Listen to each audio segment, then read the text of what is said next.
Ayaw niya pumayag dahil sabi nga matigas ang ulo. Hanggang sa kanyang pagkukumbinsi sa kanya, isang araw, pinuntahan din ni Ian ang isang doktor. At eventually, ito palang pagkahulog ng kanyang ngipin ay may seryosong bagay sa kanyang kalusugan na umabot to sa matinding pain na kanyang naramdaman. And eventually, he died in his sleep few days later. So minsan, mahirap, parang ayaw natin na tayo ay nakokonfronta pagdating sa mga bagay na kung saan ayaw nating tayo ay makaharap when we are confronted. Minsan, ayaw nating pansinin yung mga pagpuna sa atin. Yan ay nangyayari sa ating kalagayang pangkalusugan. Lalo na sa spiritual na bagay. May kahalintulad din yan. Na minsan, ayaw natin na tayo ay makokonfront o masisita. Na para bang iniisip natin na, hindi, walang problema, okay lang ang lahat. No? Especially, pagdating sa kasalanan, minamaliit natin yung kasalanan na parang tinitingnan natin to na hindi seryoso sa ating buhay. Ganun din, kasabay nun, yun namang kasalanan ng iba, pinapalaki natin o nagiging big deal sa atin. The fact of the matter is that we need continual check-up on our spiritual health. So ang tanong mga kapatid ngayong hapong ito, why do we need the Lord's Supper? Why do we need the Lord's Supper? So si Jordan Standridge, meron siyang sinulat na article tungkol dito at nag-offer siya ng tatlong katotohanan na may kinalaman sa bakit kailangan natin ng Lord's Supper. But may mga tanong tayo. Ang unang tanong is that bilang mananampalataya, are we eagerly waiting for the day na darating ang Panginoon? Yan ang unang tanong sa atin.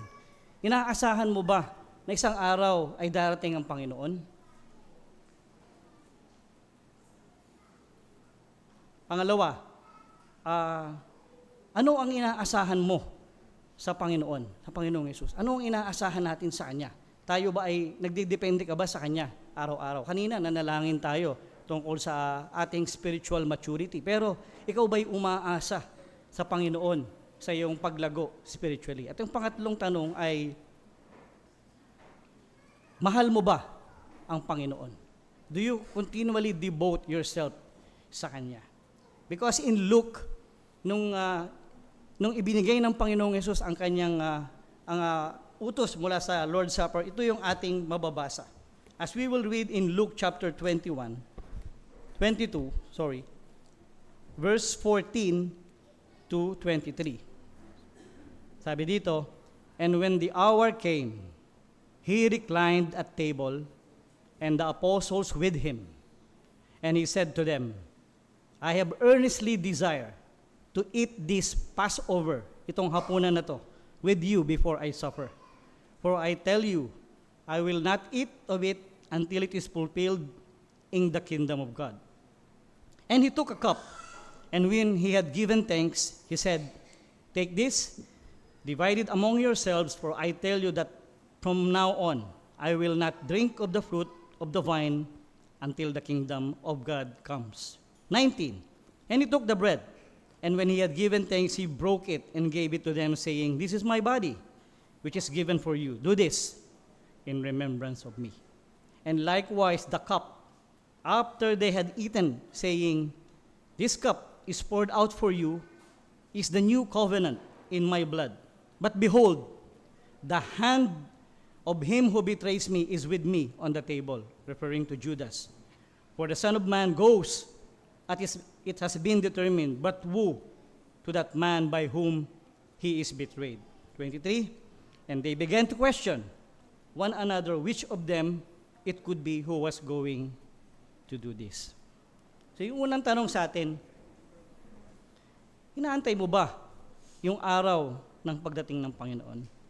Because in this verse 15, nung sinabi ng Panginoong Jesus, alam niya na ipapako siya sa krus. Alam niya na mamamatay siya. At alam niya kung anong uri ng kamatayan ang ikamamatay niya. Even the cross. But have we ever think na alam din niya na mayroong isang meal na mangyayari? That's why sabi niya, I was so eager. Gustong gusto ko na kumain itong huling hapunan with you. Why? Because alam niya, it will be the first meal with the disciples and it will be the last.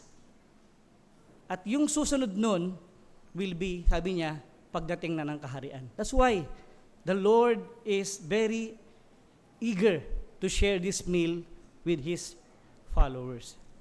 Kaya nga sinabi niya na dapat inaantay din natin yung araw na yon, when He will come again. Na yung meal na yon, finally, makakasama natin siya, kasama natin siya ng pagtanggap muli nun, in heaven na. Pangalawa, bakit importante ang ordinansya ito? Bakit niya ipinigay sa atin ito as utos, as commandment, yung ating pag-alala ng banal na hapunan? Because it is a way for us to be reminded. Sabi niya, do this in remembrance of me. Meaning, hindi niya sinabi na taasan niyo yung memorya niyo. Galingan niyo yung pag-memorize. Lagi niyong alalahanin ito. Wow, no. Ibig niya sabihin is that ngayon wala siya dito. Mamaya, as we partake the food, alam natin na wala ang Panginoong Hesus dito, physically.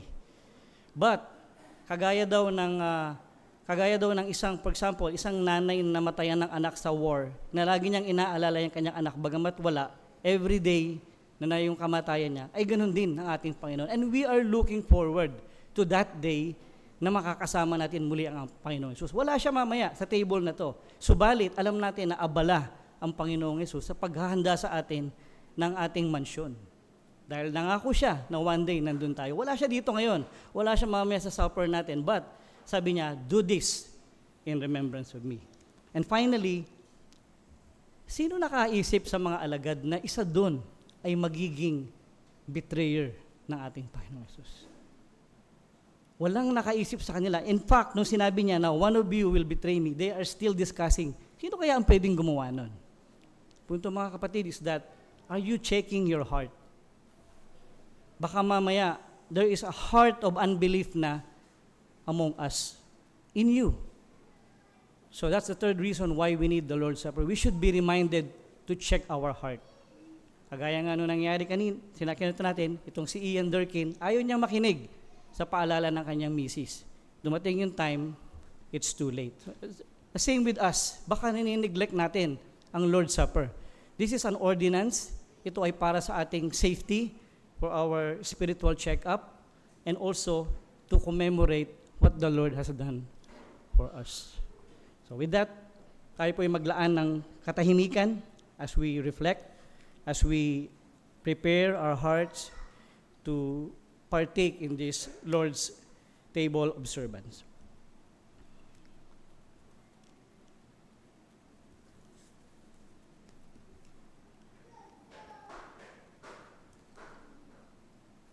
Tayo po ay manalangin. O aming Diyos, tunay na kami ay nalulugod sa araw na to muli na binigyan mo kami ng another first Sunday, not only because it is the scheduled observance of the Lord's table, but because meron tong malalim na kahulugan para sa amin, Panginoon, that we are reminded of the three things sa aming mga buhay. Siyasatin mo ang aming puso, Panginoon, kung patuloy nga ba kaming nag-aantay sa araw na makakasama namin kayo sa iyong kaharian. Siyasatin mo kami, Panginoon, kung tama ba na ang aming pagkaunawa sa pag-aalala ng banal na hapunan. At kung ang aming mga puso ay tunay na nagmamahal at patuloy na pinahahalagahan ang kaligtasan na pinagkaloob mo sa amin. For if we do these things, Panginoon, we can be sure that we are doing a spiritual check-up para sa amin. Sana hindi namin maliitin ang aming mga kasalanan at hindi rin namin tingnan ang kasalanan ng iba. Kung hindi, patuloy na tulungan mo kami na aming suriin, lalo na habang kami, Panginoon, ay muli pupunta sa hapag ng iyong habanal na hapunan. Maalala namin na ang Panginoong Hesus, bagamat wala siya dito physically, we know na ito ang kanyang iniutos sa amin upang maalala namin ang kanyang ginawa para sa amin. Una, ang paglikha mo sa amin, at ang ikalawa, ay ang kaligtasan ng aming kaluluwa. Samahan mo kami, O Diyos, at naway tunay na maging makabuluhan sa aming buhay espiritual ang gagawin naming pag-aalala mamaya. Ito pong aming panalangin sa pangalan ng Panginoon Jesus. Amen. Para sa ating unang hymn, as a hymn of acknowledgement na ang kapatawaran ng ating mga sala ay walang iba kung hindi sa pamamagitan lamang ng biyaya ng ating Panginoon Jesus. Let's sing yung hymn number 466 sa ating hymnaryo at tayo tumindig sa pag-awit na to. God of pity, God of grace.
Please be seated. So dito, kinakailangan na meron tayong kababaan sa paghingi natin ng tawad sa Panginoon, ng Diyos ng habag at Diyos ng biyaya. At this point, babasahin po natin yung confession alternately. Ito po ay binubuo ng 8 paragraphs, yung ating i-recite. Okay, muli tayo po ay tumayo sa ating pagbasa nito. Ako po ang magsisimula sa 1, and then the congregation will respond sa 2, and then so forth, hanggang sa makarating tayo sa 8. Chapter 30, na of the Lord's Supper. The supper of the Lord Jesus was instituted by him the same night wherein he was betrayed, to be observed in his churches, unto the end of the world, for the perpetual remembrance and shewing forth the sacrifice of himself in his death, confirmation of the faith of believers in all the benefits thereof, their spiritual nourishment and growth in him, their further engagement in and to all duties which they owe to him, and to be a bond and pledge of their communion with him and with each other.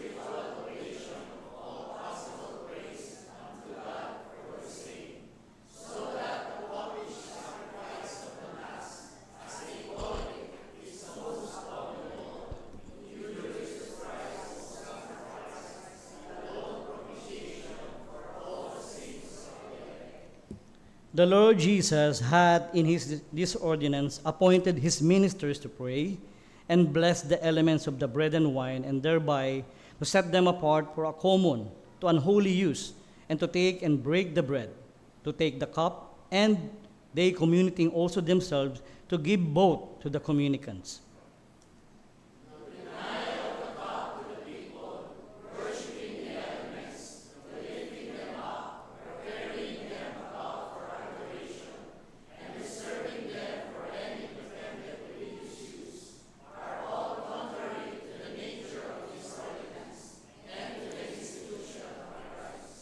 The outward elements in this ordinance, duly set apart to the uses ordained by Christ, have such relation to him crucified, as that truly, although in terms of used figuratively, they are sometimes called by the names of the things they represent, to wit, the body and blood of Christ. Albeit, in substance and nature, they still remain truly, and only bread and wine as they were before.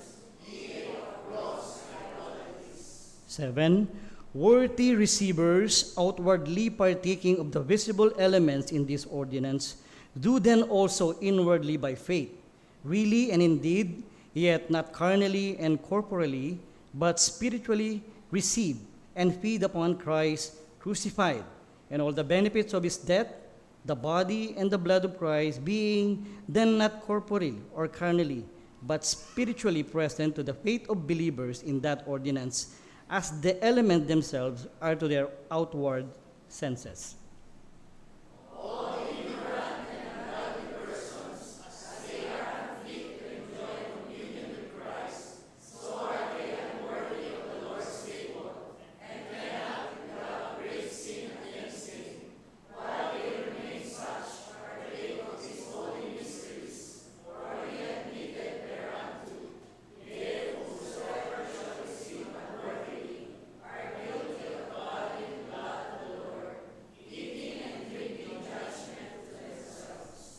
Okay, thank you po. Tayo po yung marinang mo po.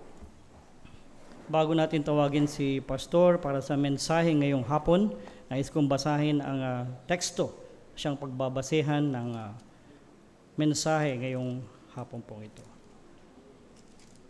Ito ay matatagpuan sa aklat ni Mateo, chapter 26, verse 1 to 16. Babasahin ko po ito sa Filipino. Mateo, Kabanata 26, mga talatang 1 hanggang 16. Nang matapos ni Jesus ang lahat ng mga salitang ito, ay sinabi niya sa kanyang mga alagad, nalalaman ninyo na pagkaraan ng 2 araw ay darating ang Paskwa at ibibigay ng anak ng tao upang ipako sa krus. Pagkatapos nito, ang mga punong pare at ang matatanda sa bayan ay nagkatipon sa palasyo ng pinakapunong pare na tinatawag na Caiphas. At sila'y nagsabuatan upang hulihin si Jesus pamamagitan ng daya at patayin siya. Ngunit, sinabi nila, wag sa kapistahan, baka magkagulo ang mga taong bayan. 6. Nang si Jesus ay nasa Betania, sa bahay ni Simon na ketongin, lumapit sa kanya ang isang babae na may dalang isang sisidlang alabastro na may lamang mamahaling pabango at ibinuho sa kanyang ulo habang siya ay nakaupo sa may hapag. Subalit na makita ito ng mga alagad ay nagalit sila na nagsasabing, anong layunin ng pag-aaksayang ito? Sapagkat may pagbibili sana ito sa malaking halaga at may bibigay sa mga dukha. Ngunit nang malaman ni Jesus ay sinabi niya sa kanila, bakit ninyo ginugulong babae? Sapagkat gumagawa siya sa akin ng isang mabuting bagay. Sapagkat lagi ninyong kasama ang mga dukha, ngunit ako'y hindi ninyo laging makakasama. Sapagkat pagkabuhos niya ng pabango ito sa aking katawan, ginawa niya yon upang ihanda ako sa paglilibing. Katotohanang sinasabi ko sa inyo, saan man ipangaral lang magandang balitang ito sa buong sanlibutan, ang ginawa ng babaeng ito ay saysayin bilang pag-aalala sa kanya. Verse 14, Pagkatapos, isa sa 12 na tinatawag na Judas Iscariote ang nagpunta sa mga punong pari at nagsabi, "Anong ibibigay ninyo sa akin kung ibibigay ko siya sa inyo?" At kanilang ipinagtimbang siya ng 30 pirasong pilak. At mula noon ay humanap siya ng pagkakataon na may pagkanulo si Jesus. Diyos pong magpala sa pagbabasa ng kanyang mga salita. Tawagin na po natin si Pastor.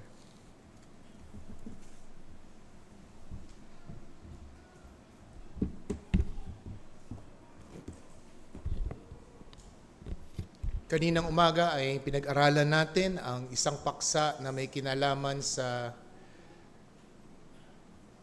keeping eye ng mga Pharisees, the religious leaders, on the errors or in the mga pagkakamaling ginagawa ni Jesus sa araw ng Sabat. At dun sa verse 11 na binigyang diin ko kanina sa Luke chapter 6, nagpuyos ang kanilang mga damdamin at nagsimula na sila magplano. At yung pagpaplanong yun ay masasabi nating yung talatang binasa sa atin kanina is the culmination of that fury. Dito makikita natin, mga kapatid, ang paksa na mensaheng pinamagatan kong Jesus, the past or the Passover lamb. Ang talatang ating titingnan ngayon ay particularly about two things. Jesus, the Passover lamb, which is said in verse 2. And secondly, Judas, the almost Christian. Tayo po ay nasa series ng Road to Calvary. Ito po ang aking sermon series na nagsimula pa late last quarter, last years. Binabaybay natin ang mga gospel passages and gospel accounts on the road to Calvary ng ating Panginoong Jesucristo. Nakita natin ang kanyang struggle sa Garden of Gethsemane, sa Gabata and Golgotha, in relation manner sa mga ibang aspeto ng ating napag-aralan. At sa hapong ito, ang aking nais bigyang pansin at diin is the very account of the betrayal of Judas. What is amazing or what is interesting about this particular account na makikita natin in Matthew chapter 6 o Matthew 26, yung pong tatlong bahagdang ito, yung tatlong account na ito, the plot to kill Jesus, the anointing of Jesus at Bethany, and Judas to betray Jesus, it has been captured by the four Gospels. Yung apat na ebanghelista na si Matthew, Marcos, Lucas at Juan, lahat po sila ay in-include nila sa kanilang mga individual Gospels these three basic events. The plot of Jesus, the anointing of Bethany, the anointing of Jesus at Bethany, and Judas planning to betray Jesus. The first point na gusto kong bigyan diin dito ay yung binabanggit po sa verse 2. Ang sabi ng Panginoong Jesucristo sa kanyang mga alagad, matapos po niyang banggitin ang lahat ng kanyang mga bagay na binanggit sa previous chapter, in chapter 25, biglang binanggit niya sa verse 2, "You know that after 2 days, the Passover is coming, and the Son of Man will be delivered up to be crucified." What is the Passover? It is a kind of feast among the Israelites na 3 annual feast na isineselebrate. And this Passover feast is a commemoration of the Israel's deliverance from the land of Egypt or the country of Egypt, na kung saan ang bawat pamilya ay nag-sacrifice ng isang spotless na kordero, at ang dugo nito ay kanilang ipinahid sa hamba ng pintuan ng kanilang mga tahanan upang hindi sila puksain ng kamatayan or the angel of death. That is the commemoration. That is the practice why they are yearly observing the feast of the Passover. But this particular period, hindi na mangyayari yung mismong Passover lamb na yon, sapagkat ang sabi ng Panginoong Jesucristo sa kanyang mga alagad, 2 days from now, ay mangyayari na ang Passover At sinabi niya rito, the Son of Man will be delivered up to be crucified. Previously, sa opening ministry ng ating Panginoong Jesucristo, John 1:29, when John the Baptist saw Jesus Christ, he made a declaration, "Behold, the Lamb of God that takes away the sins of the world." Jesus is the spotless Lamb. Jesus is the fulfillment of the Old Testament. His sacrifice would deliver the humanity from sin, eternal death of those people who's going to trust Him. And what is the connection of this Passover feast to the institution of the Lord's table, which is the Passover meal? Dito makikita natin that Jesus redefined its meaning. Instead of remembering Exodus, which is the highlight of the Passover feast, now Jesus focuses on His body. Broken, His body will be broken for humanity, and His blood will be the wine will be signified or symbolized as the blood for the forgiveness of His sin.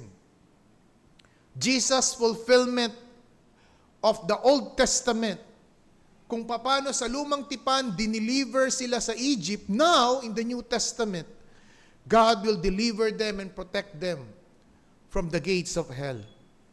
And thus it was so, the institution of the Lord's Supper was established, emphasizing grace, emphasizing redemption, the eternal life through Him. At dito natin makikita the connection of the Passover and the institution of the Lord's table. On this particular account, bakit kinapture ng apat na ebanghelista itong tatlong events na ito? The plot to kill Jesus, the anointing of Jesus at Bethany, and Judas betraying Jesus. These three accounts give two important doctrines. First is the sovereignty of God, and secondly, the responsibility of man. Secondly, Judas, the almost Christian. The sovereignty of God here is, bago palalangin ang mundo, talagang itinakda ng Diyos. Inordina talaga ng Diyos na may isang tao na magkakalulo. May isang taong magbebenta sa Kanya. In fact, naisulat niya ito hundreds of years ago. Psalms 41 verse 9, na ang sabi dito ay, "Even my close friends, someone I trusted, one who I shared my bread, has turned against me." At ito'y binanggit niya sa John chapter 13 verse 18, the fulfillment. Zechariah 11 verse 12 to 13, "They weighed out my wages, 30 pieces of silver, and the Lord said to me, throw it to the potter." And this is the fulfillment, the prophecy, that fulfillment that Judas received 30 pieces of silver and betraying Jesus, which is later on, that 30 pieces of silver, that money was used to buy a potter's field in Matthew chapter 27, verse 3 to 10. This incident is a sovereign plan of God. It was ordained even the foundation of the world. Yet, the Bible and even our confession tells us that God was not the author of sin, and it will be contrary to His being. Sabi sa ating confession, chapter 3, paragraph 1, God had decreed Himself for all eternity by most wise and holy counsel of His own will. Freely and unchangeably all things whatsoever come to pass. Yet, God neither is the author of sin, nor had fellowship in any of them. The violence offered by the will of the creature, it is His liberty and contingency of second causes taken, rather than established, which appears His wisdom in disposing all things, power and faithfulness in accomplishing His decree. Yes, it is true that God ordained that someone will betray Christ. Pero hindi ito nangangahulugang siya ang may sala. Hindi yan nangangahulugang merong pakikisalamuha o may pakikisama ang Diyos sa usapin ng kasalanan. Sapagkat alam natin na ito ay isang bagay na contrary at kakaibang bagay na hindi maaaring gawin ng Diyos. Dahil ang Diyos ay banal. Subalit, hindi inaalis doon sa tao ang secondary causes kung bakit niya ginawa ang kasalanang ito. And pertaining to Judas. And that's the second point that I would like to draw out in this particular text. Judas, the almost Christian. Take note, I use the word almost Christian. Why? Because Judas was not a Christian after all. He was an almost Christian. When we use the word almost, it gives us and signifies we're almost there. But we're not specifically there. Malapit na tayo ron. Malapit na. Pero wala pa talaga doon. That is the part that we need to understand. Judas was chosen as part of the 12 disciples. Jesus was with Jesus for 3 long years in his public ministry. Judas was witness in the authenticity of the miracles Jesus performed. In fact, Judas heard all the interpretation of Jesus' teaching, even the parables. And there is no doubt in Judas' mind that Jesus was the Messiah predicted in the Old Testament. Pero bakit? Bakit hindi pa rin naging tunay na mananampalataya si Judas? The real and deep problem with Judas is Judas was after material gain. And that's the reason yung plotting of Jesus and the anointing of Bethany, these 4 gospel ay talagang pinagsama nila at silang apat ay nagkasundong dugtong-duktong ang mga bagay na ito. Upang ipakita ang tunay na kulay ni Judas, na si Judas ay interesado sa kanyang pagsama sa Panginoong Kristo for the last 3 years for the material gain and not for the spiritual benefit and spiritual blessing. On the account of the anointing of Bethany, here the 4 gospel notice to take an account. Some account, for example, Matthew, Mark, and Luke, they said it. Some say, it's a waste. Inaksaya yung mamahaling pabango na inanoint sa Panginoong Kristo. Sapagkat ang sabi nila, ang kwinenta nila, it could be sold for a large sum of money and be given to the poor. Sa account ni Marcos, Mark chapter 4 verse 5, ang halaga ng pabangong ito ay 300 denarii. A denary is a 1-day wage. So when it is counted and calculated 300 denarii, it means ito'y sahod for 300 days na trabaho. At ganun kalaki. 300 days na, kulang-kulang na lang, 65 days na lang, isang taon na. Kung baga ay 9 na buwan na trabaho ang halaga ng perfume na binasag at ibinuhos lang na pabango sa ating Panginoong Kristo. But dito natin makikita yung ganda ng harmony of the gospel. In John chapter 12. Turn your Bibles in John chapter 12. John chapter 12 verse 4 to 6. Simulan po natin sa verse 3. Mary therefore took a pound of expensive ointment made of pure nard and anointed the feet of Jesus and wiped his feet with his hair. The house was filled with fragrance of perfume. Verse 4. But Judas Iscariot, one of his disciples, he who was about to betray him, said, why was this ointment not sold for 300 denarii and be given to the poor?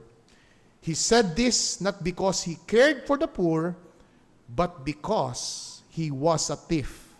And having in charge of the money bag, he used to help himself that was to put into it.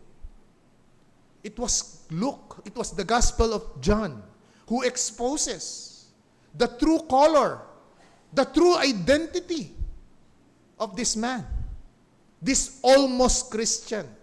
Kasi siya ang treasurer ng grupo. Siya ang tagapag-ingat yaman. At dito pinapakita ng ebanghelista ni Mateo, Marcos, Lucas, Juan, na hindi talaga spiritual benefit and blessing ang habol ng taong ito. In the very first place, it is more of a material gain. And after this anointing incident, what comes next? Jesus betraying, talking to the chief priests, talking to the religious leaders, and sold Jesus for 30 pieces of silver. Judas was left responsible for his action. Hindi maaaring, kasi tinakda ng Diyos ito, kaya ginawa ni Judas. No. In the very first place, makikita natin, ang problema kay Judas ay hindi talaga siya naging tagasunod dahil sa mga spiritual na bagay. Siya'y mga nakatutok at nagbabantay sa mga material na bagay. Bilang hamon at aplikasyon sa ating kapanahunan, let me offer 4 things. First, the danger of misplaced priorities. Ang panganib ng isang misplaced na priority.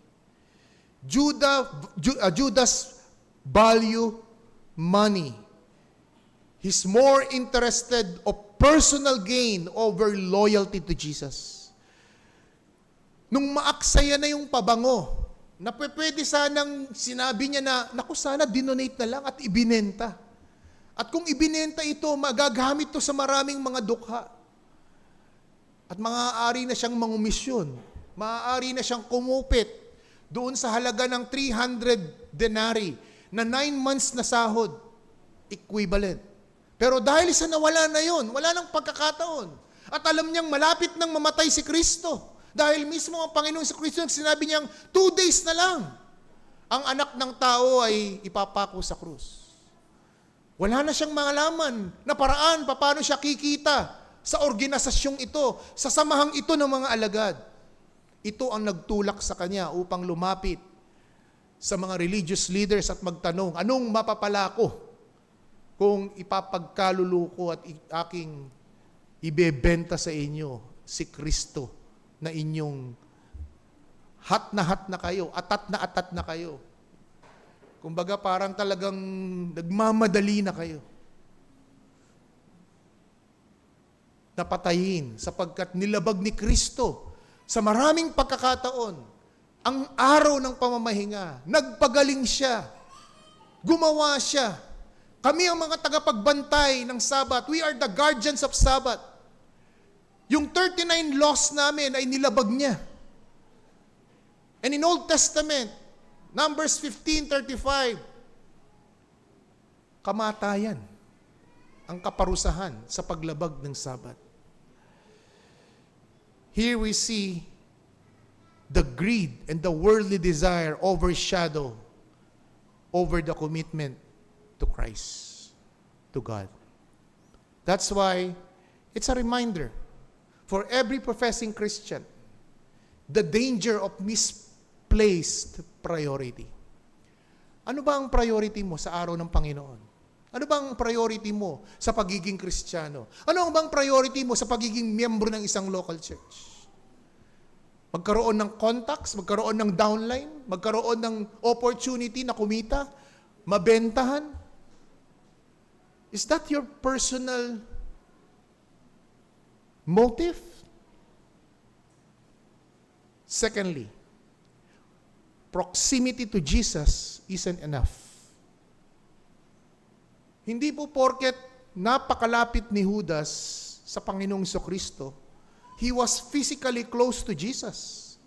He was so an eyewitness to the miracles, and he heard with his own ears the teaching of Jesus. Yet, he failed to truly follow him.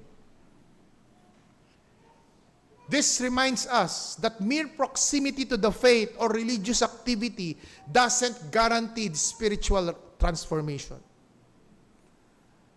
Hindi dahil sa sumasamba ka, dumadalo ka, kabahagi ka sa gawain ng pagsamba, pananalangin, o anumang activity ng isang local church.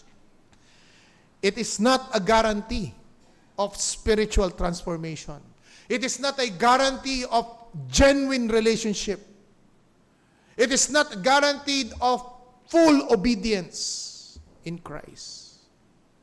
In like manner, panawagan ito na hindi porket ang magulang mo ay Kristiyano, ang magulang mo o ang pamilya mo ay lumaki sa isang Kristiyanong pamilya, hindi garantiya na Kristiyano ka na. Proximity to Jesus isn't enough. Here is a man. Kung merong pinakamalapit sa atin dito, itong taong to na. Dahil mismong kasama niyang lumakad sa lupa, dito sa lupa, more than 2,000 years ago, ang anak ng Diyos, ang ikalawang persona ng Trinidad, lumakad sa lupa, kasama-kasama niya, kasalamuhan niya, and yet siya'y isang hindi tunay na mananampalataya. Siya'y isang huwad na mananampalataya. Third lesson, the consequences of his betrayal. Judas betrayed Jesus. But later on the following chapter, on the continuing chapter, chapter 27, verse 3 to 5, he had a deep regret, showing how wrong decision made him a devastated consequences. Siya'y nagpakamatay. There is consequences in our disobedience. There is consequences in our hypocrisy. There would be consequences in our betrayal. And lastly and final lesson, there's still repentance and grace. Kahit itong taong ito na tinakda na siya ang magkakalulo sa Panginoong Kristo, ang magbebenta sa Panginoong Kristo, on the following verses, you will see that there is the glimpse, an opportunity for Judas to repent and to experience God's grace.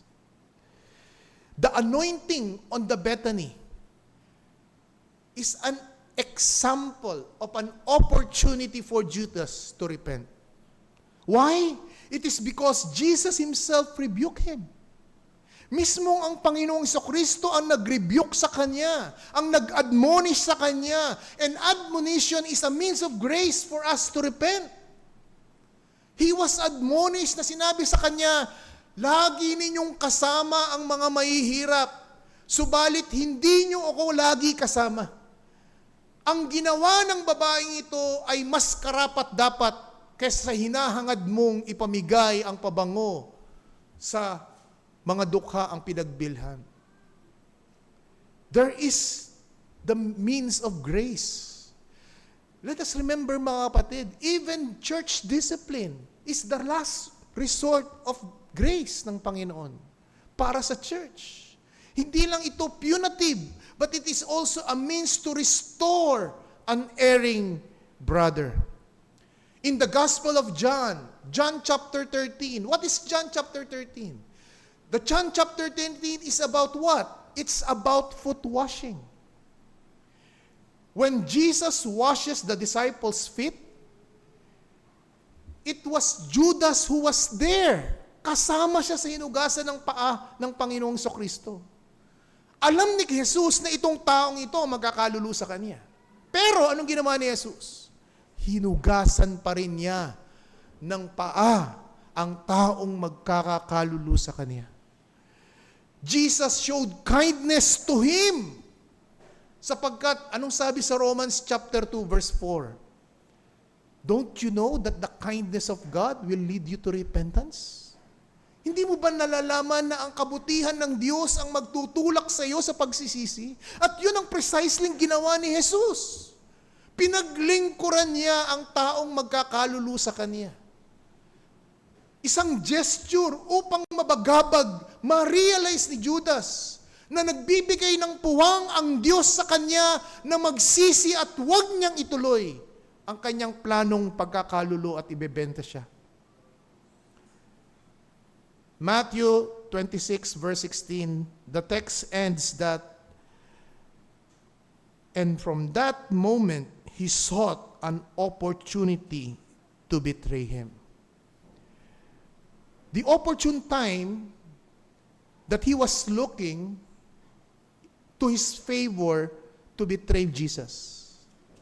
But also, that time na hinahantay niya is also the same time that Jesus is giving Judas to repent from his covetousness. You see the point?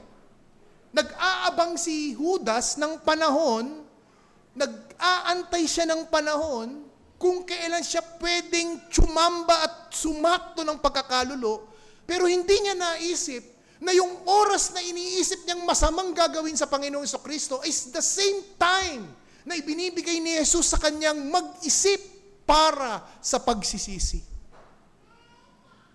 But the problem with Judas, he succumbed to the devil. He succumbed to temptation. Ang account nga ni John sa chapter 12, and Satan entered to Judas. And then what happened? Nakipag-usap na si Judas sa mga religious leaders. And what does James 4:7 tells us? Turn your Bibles in James chapter 4, verse 7. Santiago, kabanatang 4, talatang 7. James 4 tells us, James 4 verse 7 tells us, submit yourself to God, resist the devil, and he will flee from you.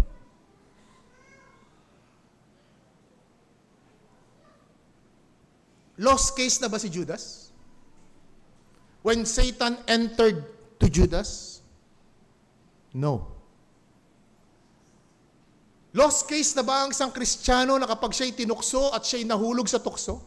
No. Because the Bible tells us, if we are going to submit to God, we who are under the influence of the devil, we who are being tempted by the devil, tayong binubulungan ng dyablo,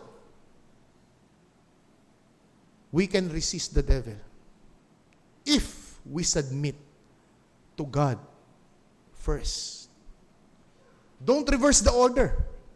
It should be submitting to God first. Then and only then, you will be able to resist the devil.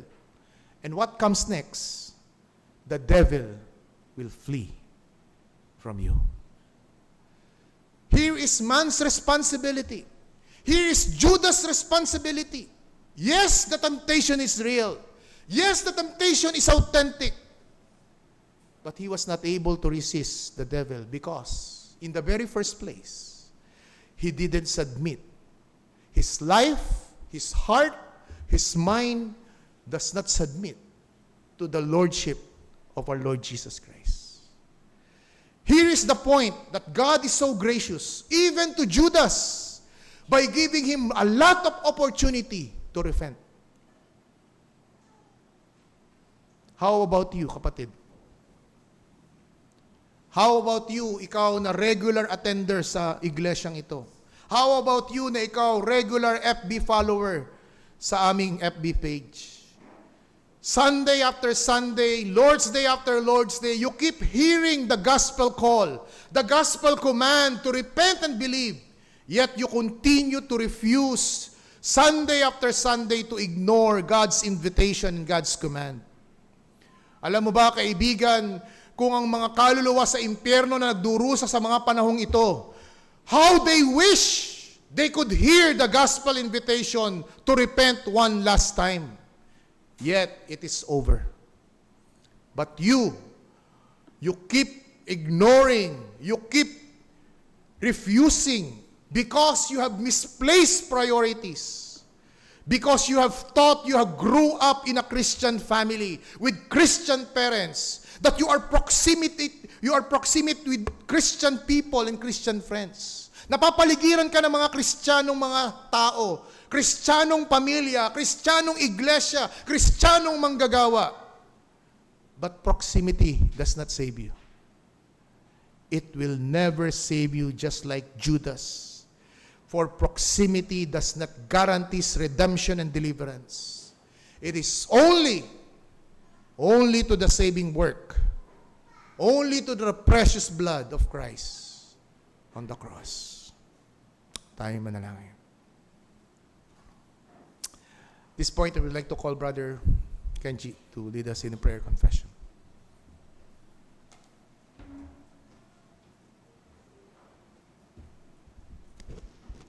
Sige po, tayo pa manalangin.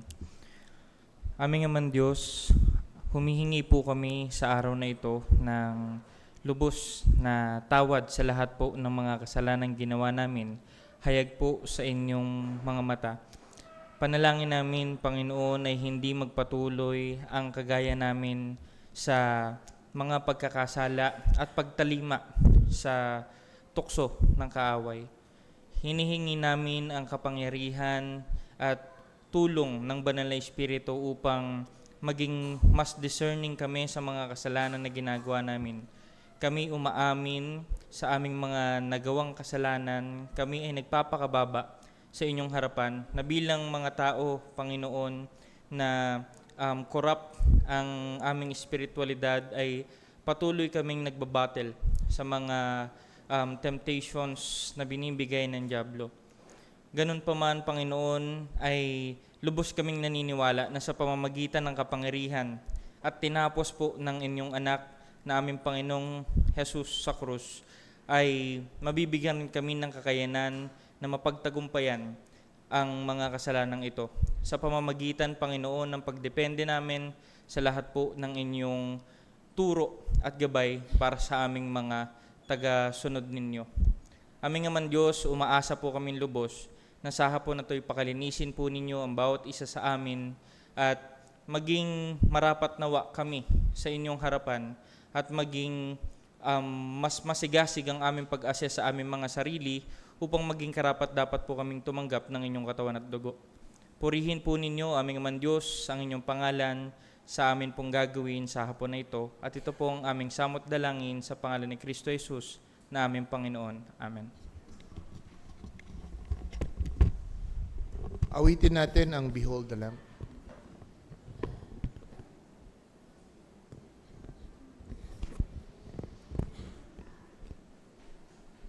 As we prepare our hearts in receiving the elements.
The sin away, slain for us.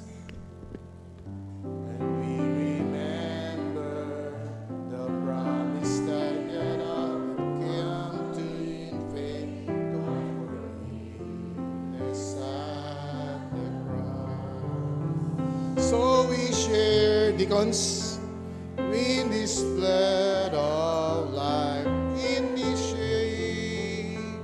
all this sacrifice as a love son, over bond of peace around the table of the King.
bread of life, and we drink of this sacrifice as the sign of our bonds of peace around the table of the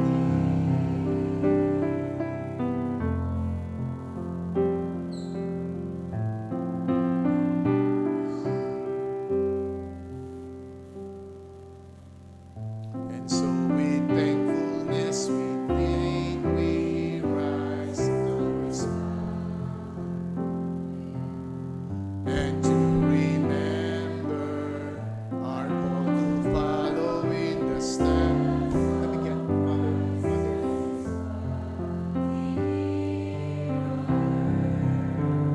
So we share in this bread of life. We proclaim Christ will come again, and will join in the feast of heaven around the table of the King.